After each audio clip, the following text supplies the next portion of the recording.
أعوذ بالله من الشيطان الرجيم.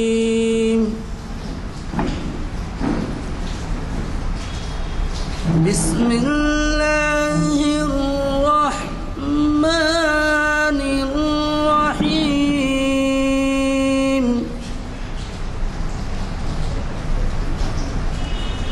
يا أيها الذين آمنوا استعينوا بالصبر والصلاة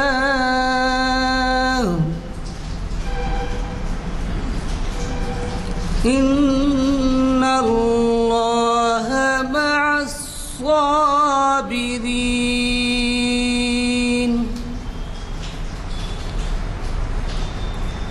ولا تقولوا لمن يقتل في سبيل الله أموات بل أحياء ولكن لا تشعرون.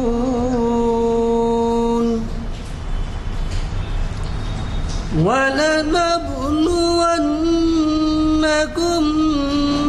بشيء من الخوف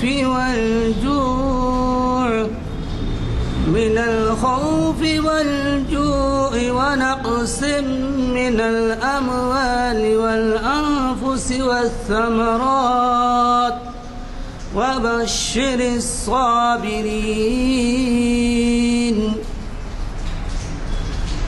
الذين إذا أصابتهم مصيبة قالوا إنا لله وإنا إليه راجعون. صدق اللہ العظیم. جیسے کہ ابھی جماعت میں اعلان کیا گیا، آج تاریخ اسلام کا 876واں لیکچر ہے اور یہ ہفتہ واری لیکچر منعقد ہو رہا ہے بتاریخ 3 اگست 2019 یکم ذی الحج 1440 ہجری بروز ہفتہ بعد نماز عصر بمقام جامع مسجد عالیہ گن فاؤنڈری حیدرآباد. یہ تفصیل اس وجہ سے بتانی پڑتی ہے کہ ساری دنیا میں یہ دیکھا جاتا ہے ویب سائٹ کی وجہ سے، اس لیے تفصیل دہرائی جاتی ہے. حضرات آج کے جو مقرر ہیں ان سے آپ بخوبی واقف ہیں. یہ حیدرآبادی کے نہیں بلکہ ریاست کے بلکہ آل انڈیا کی شہرت رکھنے والے حافظ محمد رشاد الدین صاحب ہیں، جو ہمارے ہاں جمعہ کا یہ خطبہ بھی دیتے ہیں ہر مہینہ. تو آج کے عنوان کے بارے میں تو کیا کہیں کہ مبارک مہینہ کا آغاز ہو چکا ہے اور اس کے موضوعیت کے لحاظ سے انہوں نے عنوان دیا ہے. ہم ہمیشہ عنوان مقرر پر چھوڑ دیتے ہیں کہ وہ حالت حاضرہ کا خیال کرتے ہوئے دیں.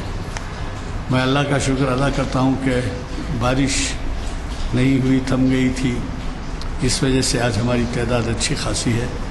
ورنہ ہوتا یہ ہے، کل یہ اعلان ہوا تھا آل انڈیا ریڈیو سے شام میں کہ 3 دن تک حیدرآباد اور تلنگانہ میں بارش رہے گی.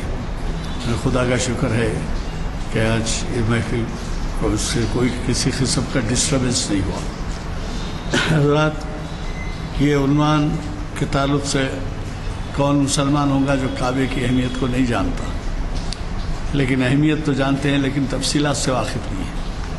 تو ممکن ہو کچھ حضرات ہوں گے جو دینی معلومات میں بہت کچھ جانتے ہوں گے، معلومات رکھتے ہوں گے، لیکن اکثر کعبۃ اللہ سے اس کے تاریخ سے واقف نہیں ہیں، یا یہ ہے کہ ان کے ذہن میں نہیں رہتا کہ اس کی اہمیت کیا ہے. حیدرآباد کا ہم نے ایک سروے کیا تھا اور وہ سروے یہ تھا کہ انگریزی مدرسوں میں دینی تعلیم تو آپ تعجب کریں گے 140 مدرسوں میں جو سروے کیا گیا تو وہاں پر مڈل اسکول ہے، ہائی اسکول ہے، سب کچھ ہے، پرائمری اسکول ہے، سب ہے، لیکن دینی تعلیم نہیں ہے۔ اور ان کو اٹریکٹ کس طریقے سے کیا جاتا ہے؟ نام ایسا رکھا جاتا ہے سینٹ جوزف ہائی اسکول، وہ grammar school, English medium school.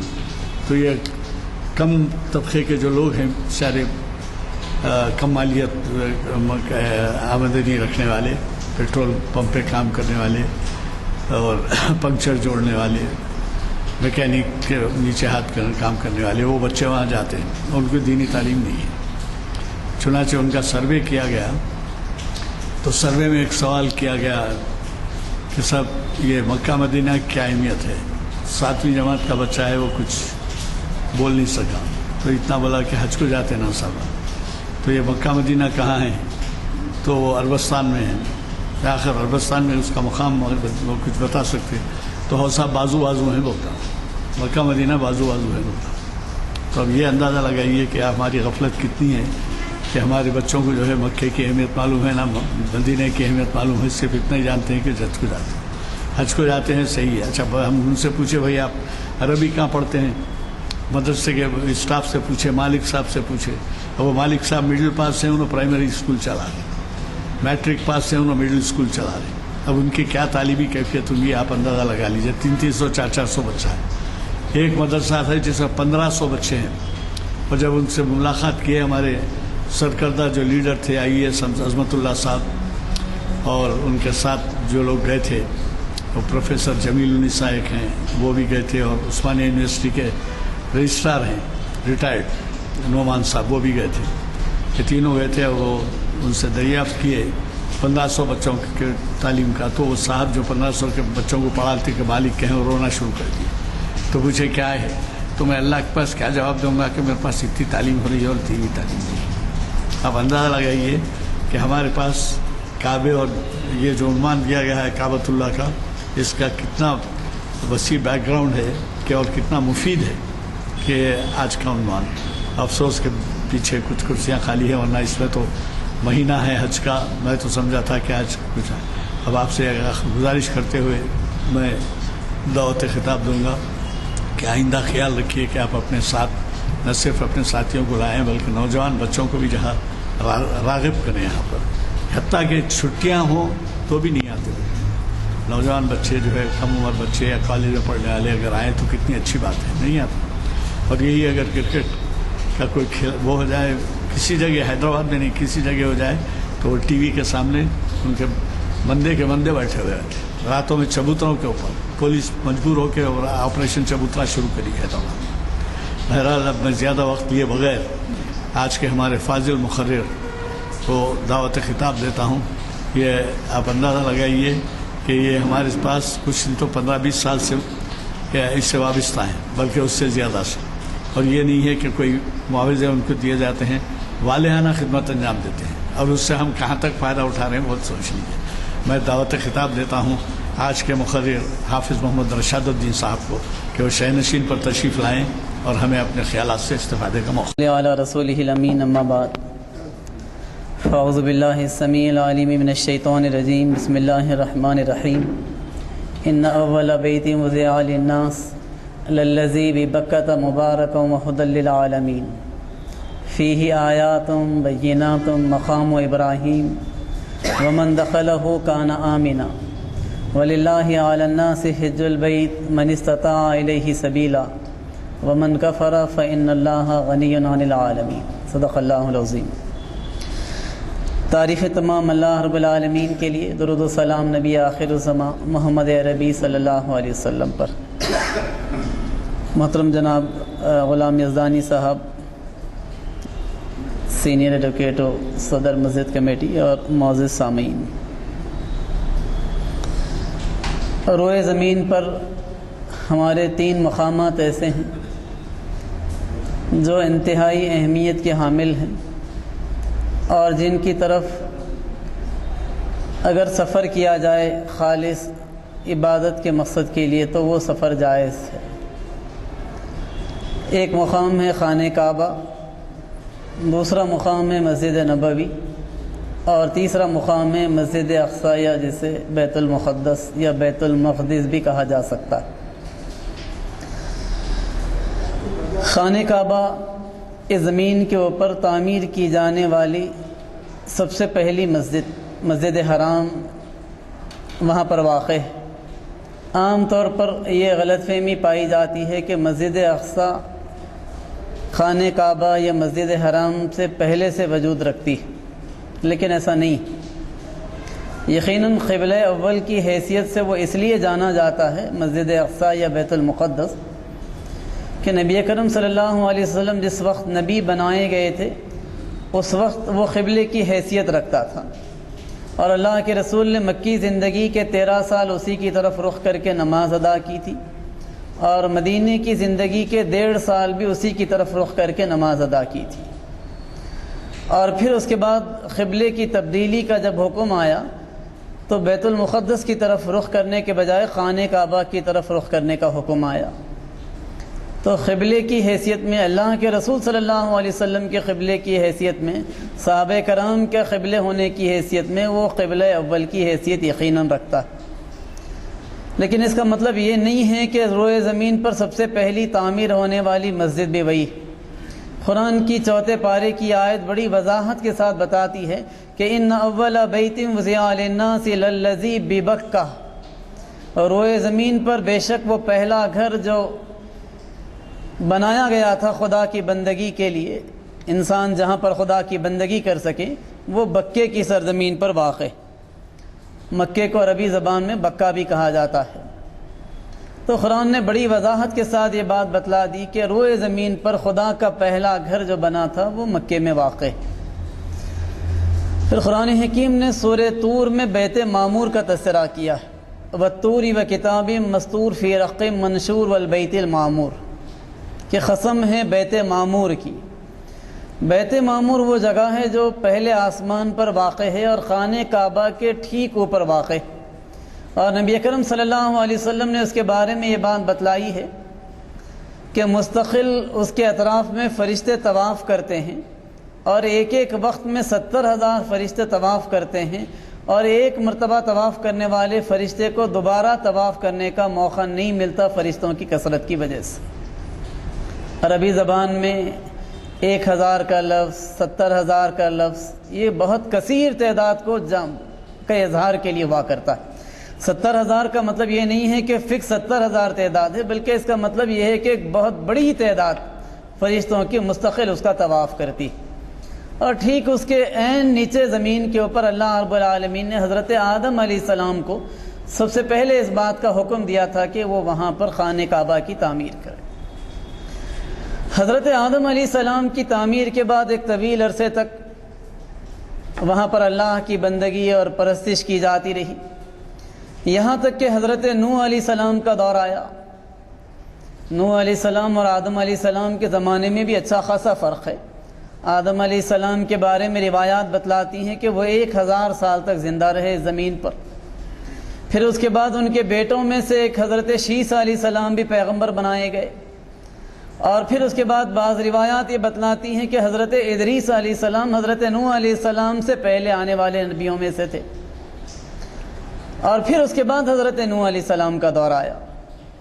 نوح علیہ السلام کے دور میں جب قوم نے نافرمانی کی روش کو اختیار کیا اور اس قوم کے اوپر خدا کا عذاب ایک زبردست طوفان کی شکل میں آیا، تو اس عالمگیر طوفان نے جہاں بڑے پیمانے پر دنیا بھر میں تباہی مچائی اور ہر چیز کو ختم کر دیا سوائے کشتی نوح کے، تو اس موقع پر خانہ کعبہ کی عمارت بھی مکمل طور پر گر گئی۔ اس عمارت کی جگہ پر مٹی کا ایک اونچا ٹیلا باقی رہ گیا صرف۔ اللہ رب العالمین نے حضرت ابراہیم علیہ السلام کو حکم دیا کہ ابراہیم اسی مقام پر خانہ کعبہ کی تعمیر کرنی ہے۔ قرآن حکیم نے سورہ بقرہ میں پہلے پارے میں یہ بات بتلائی کہ وَإِذْ يَرْفَعُ إِبْرَاهِيمُ الْقَوَاعِدَ مِنَ الْبَيْتِ وَإِسْمَاعِيلُ، یاد کرو وہ وقت جب کہ ابراہیم اور اسماعیل خانہ کعبہ کی دیواریں اٹھا رہے تھے۔ اور پھر اس کے بعد قرآن نے ان کی مختلف دعاؤں کا تذکرہ کیا ہے کہ انہوں نے یہ اور یہ دعائیں مانگی۔ تو ابراہیم اور اسماعیل علیہ السلام کے ہاتھوں جس موقع پر خانہ کعبہ کی تعمیر ہوئی تھی، تو اس موقع پر تعمیر کے لیے ان کے پاس مزید کوئی لیبر تو نہیں تھے ان کا ساتھ دینے کے لیے. تو عمارت جب کچھ اونچی ہو گئی اور اوپر اس کی تعمیر مشکل ہوئی تو ایک اونچے بلند مقام پر ٹھہر کر انہوں نے مزید تعمیر کا کام انجام دیا. وہی مقام ابراہیم کہلاتا. اور قرآن نے اس کا تذکرہ کیا کہ فیہ آیات بینات مقام ابراہیم. حدود حرم میں پہنچ جائے تو وہاں پر کھلی کھلی نشانیاں اور مقام ابراہیم ہے. ومن دخلہ کان آمنا، جو کوئی اس میں داخل ہو گیا وہ امن کی جگہ کو پہنچ گیا. اب قرآن کی ان آیتوں پر غور کریں تو معلوم ہوتا ہے کہ قرآن نے یہاں پر جو آیات بینات کہا، کھلی کھلی نشانیاں، تو بہت ساری نشانیاں وہاں پر ہیں. ان میں سے مختصراً میں کچھ کا تذکرہ کرتا. ایک نشانی اس گھر کا روئے زمین پر پائی جانے والی اتنی بڑی آبادی کے سینٹر کی حیثیت سے اس کا اپنے آپ کو منوانا ہے. خانہ کعبہ کو حضرت ابراہیم علیہ السلام نے جب تعمیر کیا تو اس موقع پر ان کو حکم دیا تھا کہ ابراہیم تم اس گھر کے حج کے لیے لوگوں کے درمیان میں آواز بلند کرو. 4000 سال پہلے جبکہ کمیونیکیشن کے کوئی اچھے ذرائع موجود نہیں تھے، اس وقت ابراہیم علیہ السلام نے صدا بلند کی تھی کہ اس گھر کے حج کے لیے لوگ آئیں. اور دنیا کے کونے کونے سے 4000 سال سے مستقل لوگ وہاں پر جمع ہوتے ہیں اور دنیا میں انسانوں کی سب سے بڑی گیدرنگ وہاں پر ہوا کرتی. یہ اللہ کی ایک بڑی نشانی میں سے. اور پھر اس کے بعد دوسری نشانی یہ ہے اولم یروا انا جعلنا حرما آمنا یتخطف الناس من حولہ. قرآن یہ کہتا ہے کہ دیکھ لو کہ اس کے اطراف میں قافلے اچک لیے جاتے تھے، لوٹ لیے جاتے تھے، لیکن ہم نے اس کو امن کی جگہ کیسے بنا دیا. 2500 سال ابراہیم علیہ السلام اور محمد صلی اللہ علیہ وسلم کے درمیان کا پیریڈ. 2500 سال وہاں پر ایسے گزرے کہ وہاں پر کوئی قانون کی بالادستی کا دور نہیں تھا، کوئی کانسٹیٹیوشن وہاں پر امپلیمنٹڈ نہیں تھا، کوئی ایسی حکومت نہیں تھی جو باقاعدہ اپنے پاورز کے ساتھ اپنے اصولوں کو وہاں پر قائم کرتی. اور اس کے نتیجے میں بدامنی کا دورہ تھا، قافلوں کو لوٹ لیا جاتا تھا، قتل و غارت گری عام تھی، مسافروں کو لوٹنا بہت آسان چیز سمجھا جاتا تھا. لیکن اس 2500 سال کے اس طویل پیریڈ میں اللہ رب العالمین نے خانہ کعبہ کی برکت سے ان لوگوں کو سال میں 4 مہینے امن کی عطا کی. ذی-القعدہ، ذی-الحجہ اور محرم یہ 3 مہینے حج کے لیے اور رجب عمرے کے لیے مخصوص کیے گئے تھے.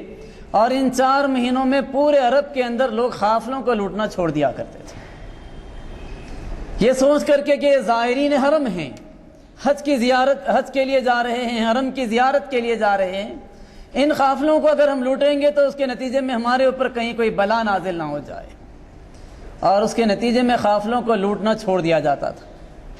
تو پورے 2500 سال ایسی جگہ پر جہاں پر قانون کی کوئی بالادستی نہیں تھی، وہاں پر خانہ کعبہ کی وجہ سے اس طریقے سے 4 مہینے امن کا مل جانا کہ ان کی تجارت، ان کے قافلوں کی حمل و نقل آسان ہونا، وہاں سے ان کا مال یمن کو جاتا، سیریا کو جاتا، اور بڑی آسانی کے ساتھ ان 4 مہینوں میں وہ سفر کرتے، وہاں جا کر بزنس کرتے، وہاں سے مال خرید کر واپس لاتے، مکے میں اسے بیچتے. تو قرآن یہ بتلاتا ہے کہ اولم یروا انا جعلنا حرما آمنا، کیا یہ اللہ کی نشانیوں میں سے نہیں ہے؟ کیا لوگ یہ دیکھتے نہیں کہ کیسے اللہ نے اس بدامنی کے دور میں بھی اس گھر کی بدولت اس کو امن کا گھر بنا دیا. پھر تیسری نشانی، اور وہ نشانی یہ ہے کہ مکے کو اللہ رب العالمین نے کیسی مرکزیت عطا کی. جس وقت ابراہیم علیہ السلام نے بیوی اور بچے کو وہاں پر چھوڑا تھا، اس وقت مکہ کوئی چھوٹا سا گاؤں اور دیہات بھی نہیں تھا. وہاں کسی انسانی آبادی کا نام و نشان موجود نہیں تھا، بلکہ سر چھپانے کے لیے کوئی آسرا نہیں تھا، کوئی ایک مکان بھی واقع نہیں تھا پورے مکے کے اندر. کون یہ تصور کر سکتا تھا کہ آگے چل کر یہ مقام انسانوں کے لیے ایسا مرکز اور ایسا سینٹر بن جائے گا کہ اس کا نام ام القری، بستیوں کی ماں پڑ جائے گا. یعنی دنیا کا ایک ایسا شہر بن گیا کہ جس کی طرف لوگ امٹ کر آنے لگے. اور سال کے 12 مہینے اور 12 مہینوں میں پورے کے پورے سال کے 365 دن، یا اسلامی لحاظ سے کہا جائے تو 354 دن، اور پھر ان کے اندر بھی پورے 24 گھنٹے.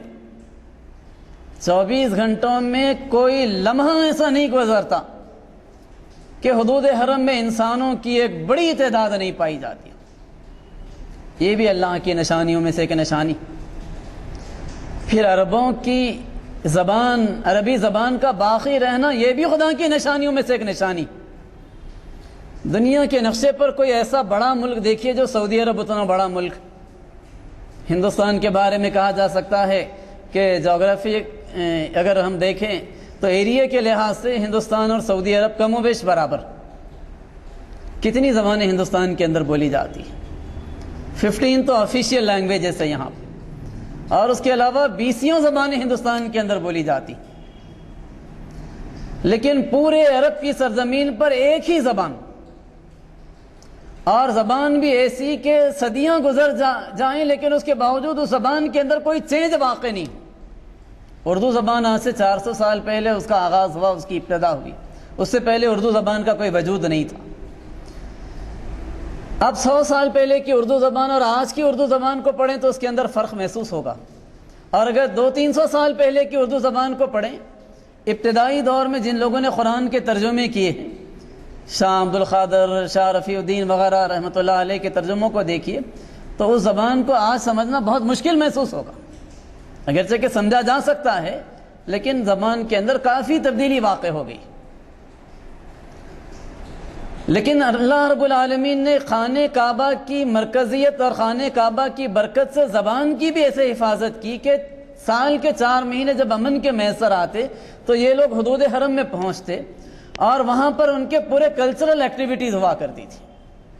وہاں پر ان کے مختلف قسم کے مقابلے ہوا کرتے تھے، شاعری کے مقابلے، بیت بازی کے مقابلے، اور گھوڑ سواری کے مقابلے، کشتیوں کے مقابلے. ان کی محفلیں جمع کرتی تھیں اور اس کا نتیجہ یہ ہوا کہ آپس میں ان کا انٹریکشن ہوا کرتا تھا امن کے ماحول میں، اور اس کی بدولت ان کی زبان بھی باقی رہی، ان کی ثقافت باقی رہی اس کے نتیجے میں. تو یہ بھی ممکن اگر ہوا تو کعبۃ اللہ کی وجہ سے ہو. حضرت ابراہیم علیہ السلام کے بعد ایک مرحلہ ہوا آیا، خانہ کعبہ کی عمارت آہستہ آہستہ بوسیدہ ہو گئی،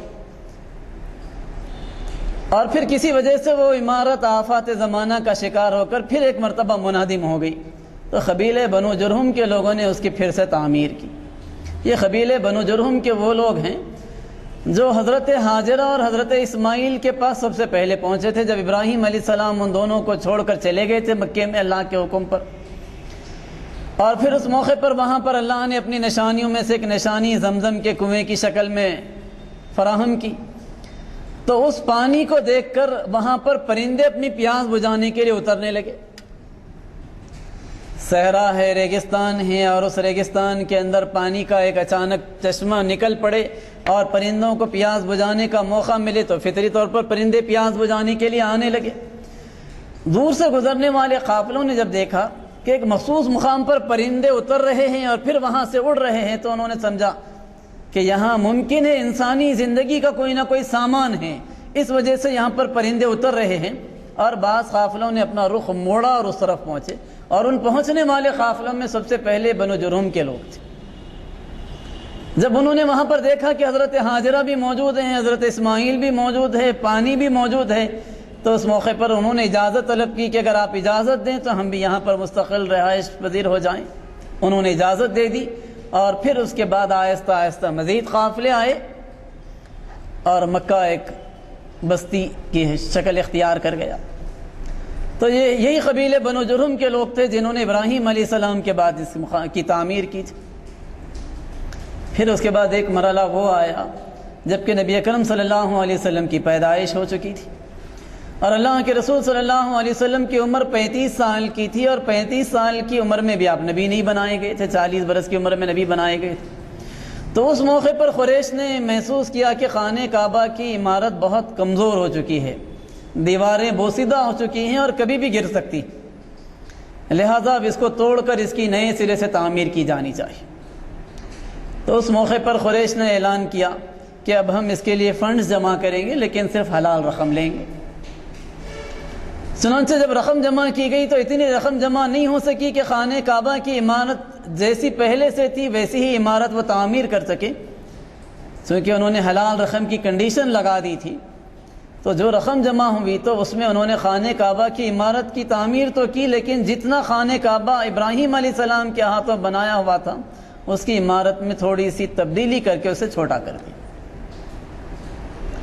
اور وہ حصہ جو خانہ کعبہ کے سامنے حتیم کا حصہ کہلاتا ہے، خانہ کعبہ کے سامنے اگر ہم دیکھیں تو ایک چھوٹی سی دیوار ہے سیمی سرکل شکل کی، تو یہ دیوار اور خانہ کعبہ کے درمیان کا جو حصہ ہے وہ حتیم کہلاتا ہے۔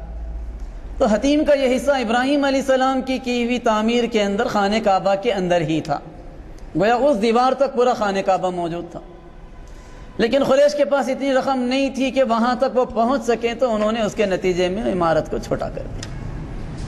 لیکن ساتھ ہی ساتھ قریش نے اور 2 چینجز کر ڈالے۔ ابراہیم علیہ السلام نے 2 دروازے خانہ کعبہ کے بنائے تھے، قریش نے 1 دروازے کو نکال دیا، اور مزید ایک تبدیلی قریش نے یہ کی کہ خانہ کعبہ کے دونوں دروازے جو ابراہیم علیہ السلام نے بنائے تھے وہ گراؤنڈ لیول پر تھے، تو ان میں سے ایک دروازے کو انہوں نے نکال دیا، تو دوسرے دروازے کو انہوں نے گراؤنڈ لیول پر رکھنے کے بجائے زمین سے تھوڑا بلندی پر لگا دیا، اور اس کی وجہ انہوں نے یہ بتائی کہ ہم چاہتے ہیں کہ خانہ کعبہ میں انٹری کو مشکل کر دیں تاکہ اس کا تقدس برقرار رہے۔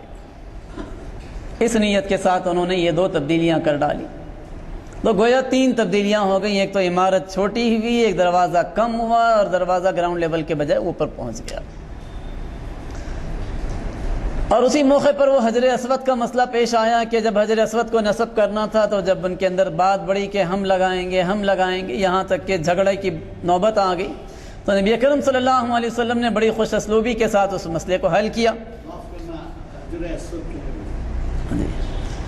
حجر اسود اصلاً ایک پتھر ہے جو جبرائیل علیہ السلام نے جنت سے لایا تھا اور اسے خانہ کعبہ کے اندر لگایا گیا، اور یہ وہ پتھر ہے جس کو نبی اکرم صلی اللہ علیہ وسلم نے دوران طواف چوما تھا، بوسہ دیا تھا، اور حضرت عمر فاروق رضی اللہ تعالیٰ عنہ کا ایک قول بھی اس کے بارے میں موجود ہے۔ جب کبھی طواف کیا جاتا ہے تو ہر چکر کے آغاز کے موقع پر اس کو چومنا، اس کا بوسہ دینا سنت ہے، اور اگر بھیڑ کی وجہ سے، کثرت تعداد کی وجہ سے اسے ٹچ نہیں کیا جا سکے تو دور سے اشارے سے اسے بوسہ دیا جانا چاہیے۔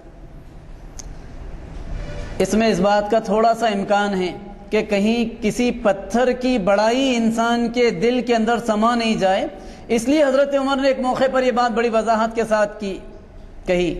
حجر اسود کو بوسہ دیتے ہوئے انہوں نے کہا کہ اے حجر اسود، چونکہ تجھے محمد صلی اللہ علیہ وسلم نے بوسہ دیا تھا، اس وجہ سے ہم بھی بوسہ دیتے جنت کا لایا ہوا پتھر ہونے کے نتیجے میں، ورنہ ہم جانتے ہیں کہ تو صرف پتھر ہے، ہم تیری بڑائی کے ہرگز قائل نہیں ہیں۔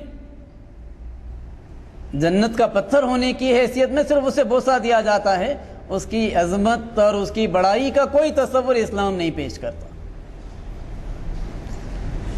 تو اس حجر اسود کو لگانے کے لیے چونکہ جنت کا پتھر ہے اور اہم پتھر ہے، اور اس کے نتیجے میں ہر ایک کی تمنا تھی کہ ہم اس کو لگائیں، اور بات بڑی یہاں تک کہ جھگڑے کی نوبت آئی، تو انہوں نے فیصلہ کیا کہ کل جو کوئی داخل ہوگا حدود حرم میں سب سے پہلے اسے ہم ثالث بنائیں گے، وہ جو فیصلہ کرے قبول کریں گے۔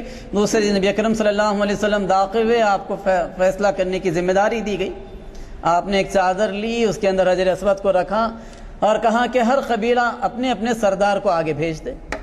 سرداران آگے تو اللہ کے رسول نے کہا کہ اطراف سے سب مل کر چادر کو پکڑ لو، اور پھر اس طریقے سے سب نے مل کر اس پتھر کو اٹھایا اور کعبے کے قریب پہنچے تو اللہ کے رسول نے پتھر کو اٹھا کر اپنے ہاتھ سے لگا دیا۔ اس طریقے سے ہر قبیلے نے یہ محسوس کیا کہ میرا ریپرزنٹیشن ہو گیا، اور وہ جھگڑے کو بڑی خوش اسلوبی کے ساتھ اللہ کے رسول نے حل کیا، اس وقت جب کہ بھی آپ نبی نہیں بنے تھے۔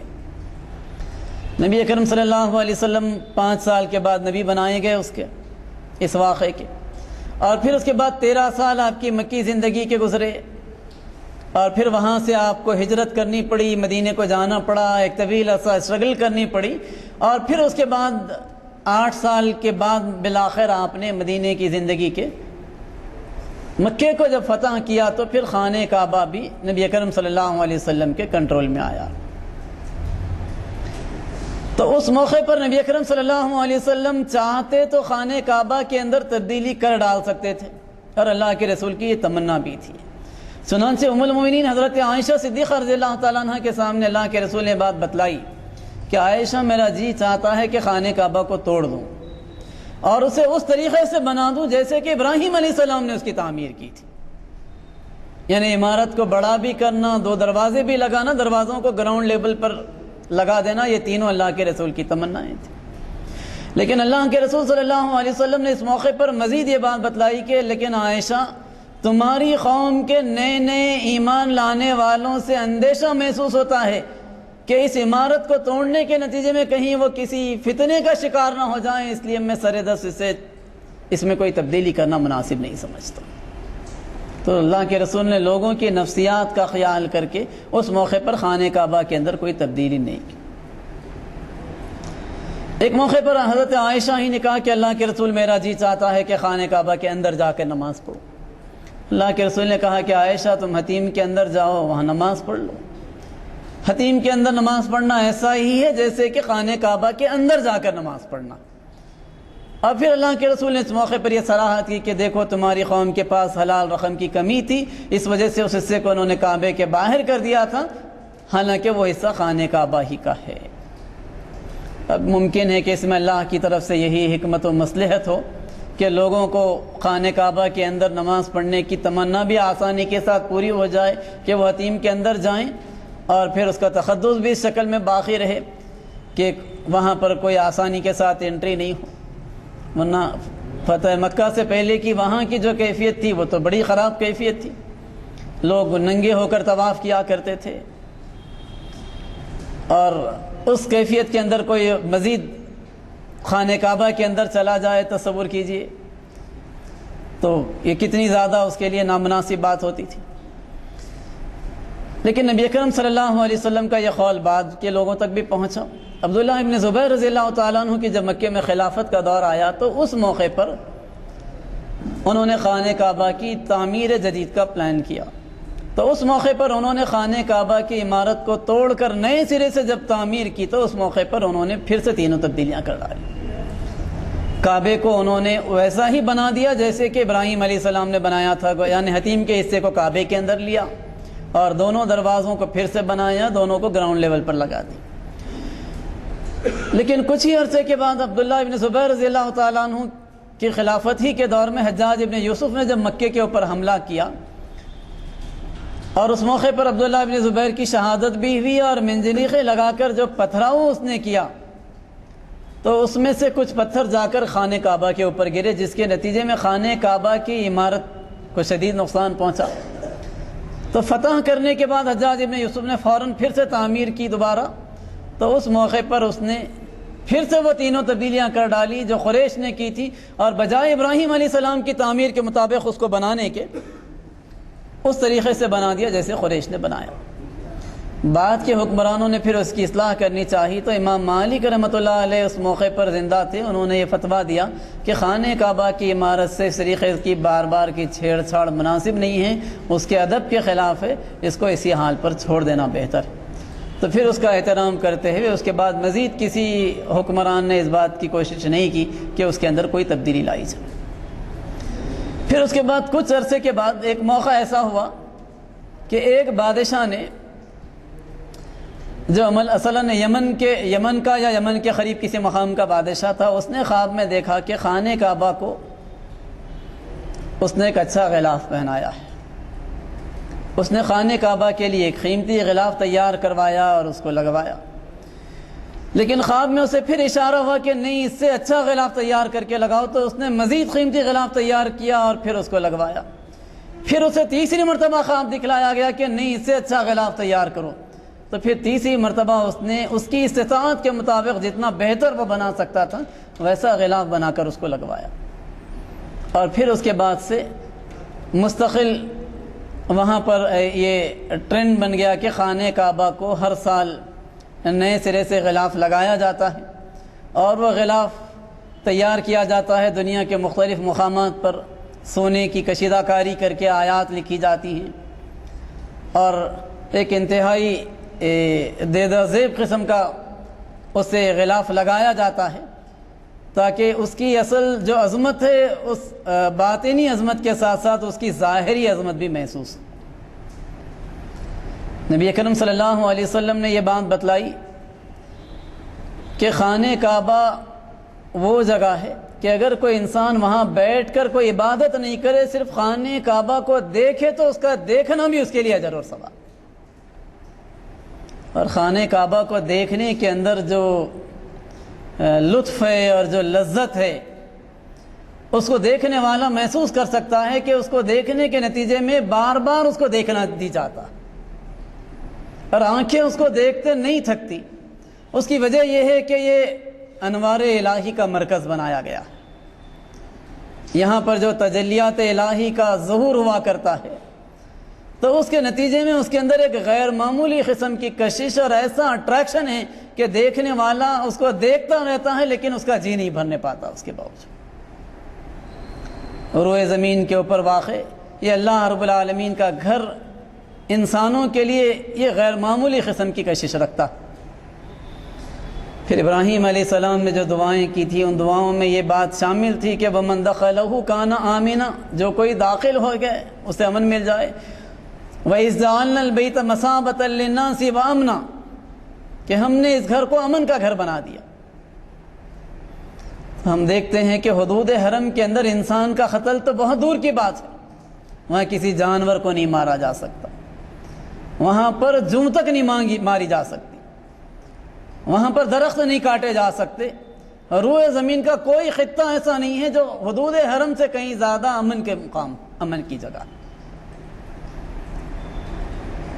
اور اس کے طفیل میں اللہ رب العالمین نے قریش کو امن بھی دیا، خوف سے نجات بھی دی۔ قرآن نے سورہ قریش میں اس کا تذکرہ کیا، لِإِيلَافِ قُرَيْشٍ إِيلَافِهِمْ رِحْلَةَ الشِّتَاءِ وَالصَّيْفِ فَلْيَعْبُدُوا رَبَّ هَذَا الْبَيْتِ، پس بندگی کرو اس گھر کے پروردگار کی، الَّذِي أَطْعَمَهُم مِّن جوع، جس نے بھوک میں تم کو کھلایا، وَآمَنَهُم مِّن خَوْفٍ، اور خوف کے دنوں میں بھی تم کو امن دیا۔